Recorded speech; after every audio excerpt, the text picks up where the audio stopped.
Hello everyone and welcome back to another video with On Point Politics, and today we're going to be looking at the latest forecast that I have for the 2024 presidential election.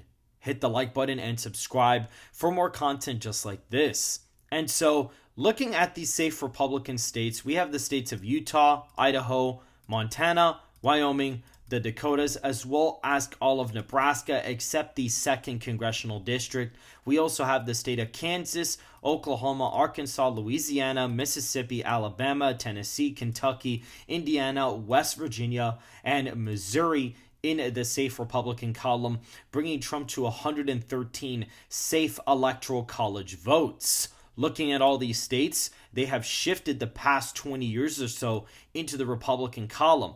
A lot of these in the 1990s used to be somewhat competitive, with Wyoming even being around a 5-point victory for Bush Sr. back in 1992. And we see a lot of these, Appalachian states like Arkansas at the time being one of the most Democrat states in the nation, Tennessee being almost a likely margin victory for Bill Clinton, Kentucky going blue, Missouri being a 10-point victory for Clinton.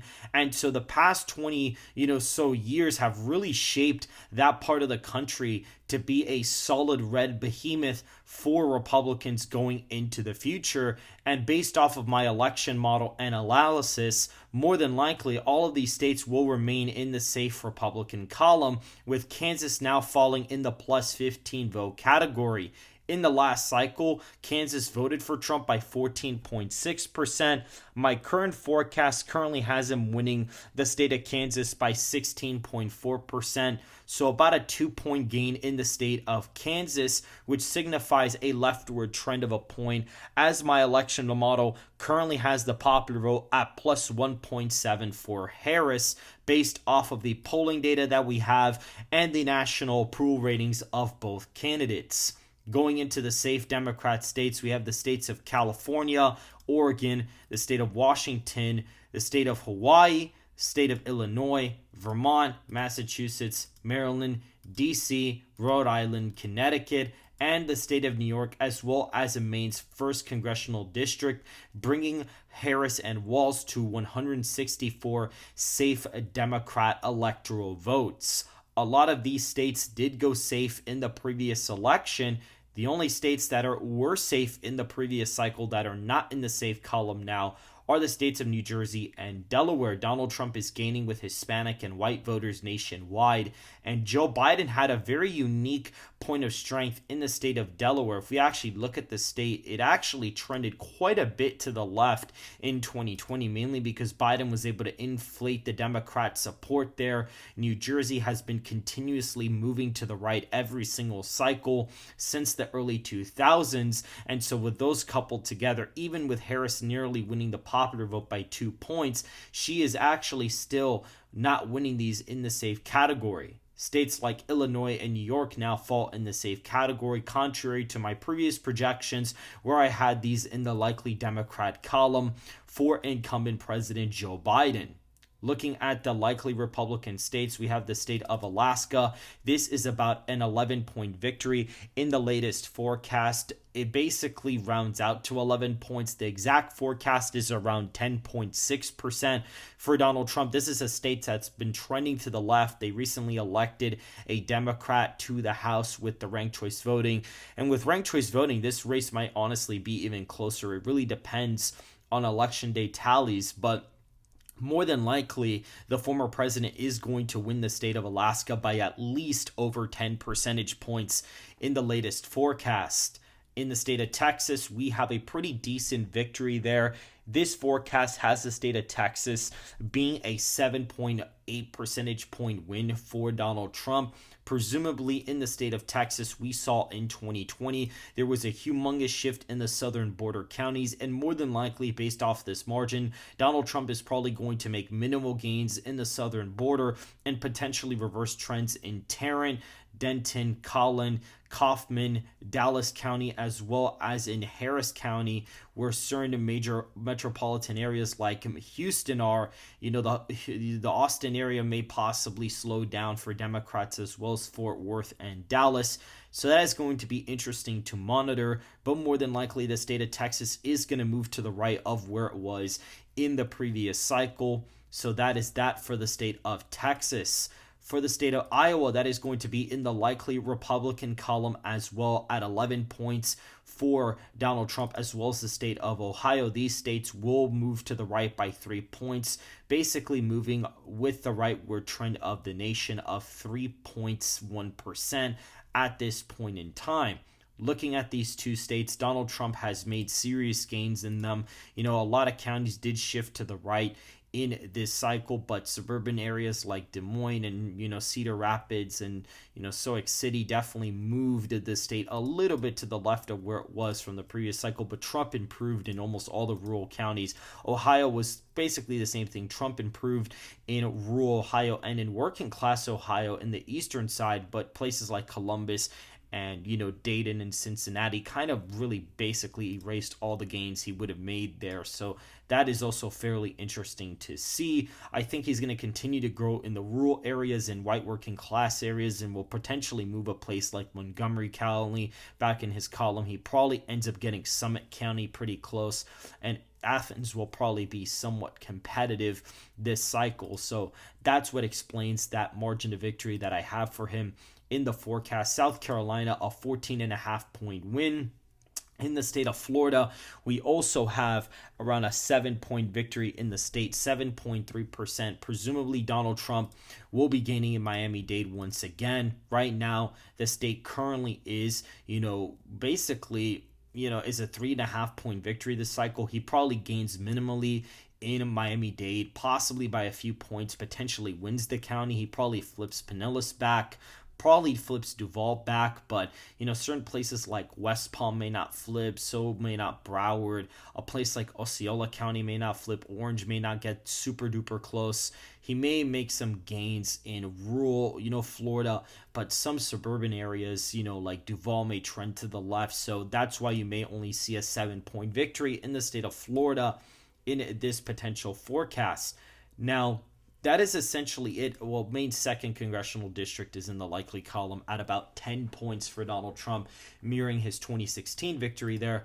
Colorado at about 14 points. So it does actually move to the left of where it was last cycle. This state's been trending left off a cliff for the past couple years, and so I'm not that surprised to see that. New Mexico is only like a 6.5-point win. That is like pretty much a 4-point shift, even though the national popular vote moves 3 to the right. So that is about a point trend to the right in the state of New Mexico. Donald Trump improving with Hispanics nationwide is definitely going to help him in a place like New Mexico.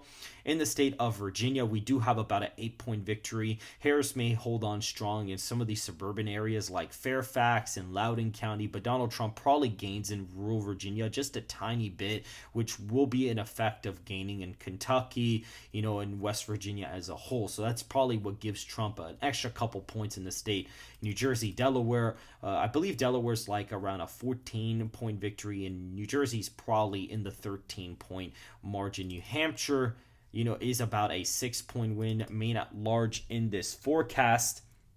He's actually in the 6-point column as well. Minnesota is in the likely column at around 5.2 percentage points. Harris probably does somewhat confidently in this, county of Hennepin, where, a lot of the Black Lives Matter riots took place. Minneapolis is in that county, and Harris is probably going to do somewhat well with these kind of richer, older, white, suburbanite women type voters, and that's probably what's going to drive the margins in Minnesota, Maine, and New Hampshire. But Trump will improve in white working class areas, nationwide, and that's kind of the trend we're seeing. A lot of these states are still moving to the right from where they were the previous cycle.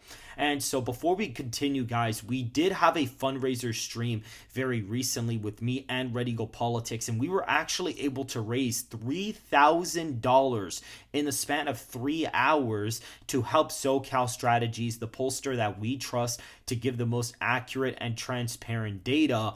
We gave him about $3,000 more than what we already had in order for him to conduct public, national polling, and state polls. And we very much had a very successful night. So if you guys are interested in donating to this cause, make sure to go into the description down below and donate whatever you possibly can. Even $1 or $5, will help massively. And then the next announcement, we are doing something called a subscriber decided election. I want to try to get a high sample size for this. You basically say who you're going to vote for, fill out some information about yourself, and then you select the state that you're from, and then you basically fill out who you're going to vote for and what party you are, and then by then you essentially end up getting something simulating a real election. Now, this is not an official poll, and it is not done to, we're not going to weigh the poll. It's just merely to have fun, and then probably once we hit about 10,000 respondents on this poll, I will probably end up doing a video on the results just to kind of, just for fun, just since we're about to hit 30K subscribers very, very soon. Now, back to the video, we basically have the 7 swing states at this point in time. The map's looking pretty similar to 2020. So at this point, we might as well go from west to east, filling out all these states. The state of Nevada in this forecast is around a 2.2 percentage point win. So kind of the mirror opposite of 2020. We saw that Trump, despite, basically losing by the same margin, he actually gained in some parts in rural, Nevada, and even gained in Clark County by 1.4%, but lost ground in some suburban areas near California, and actually lost like 3.3% in Washoe County. So that definitely affected him quite a bit there. Now, I do think he's going to be able to flip that one and possibly get Clark within about a point or so. And that would really give him the victory of 2.2% in the state of Nevada. I definitely think it's possible this cycle.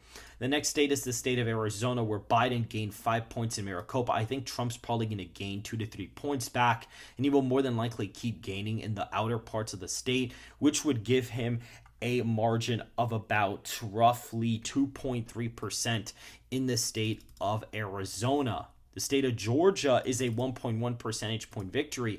It's seemingly, according to the model, Harris is doing somewhat well with, older African-American voters, and that Atlanta suburban turnout's definitely going to be up, but rural voters are going to be shifting to the left 100%. So that's definitely going to help there.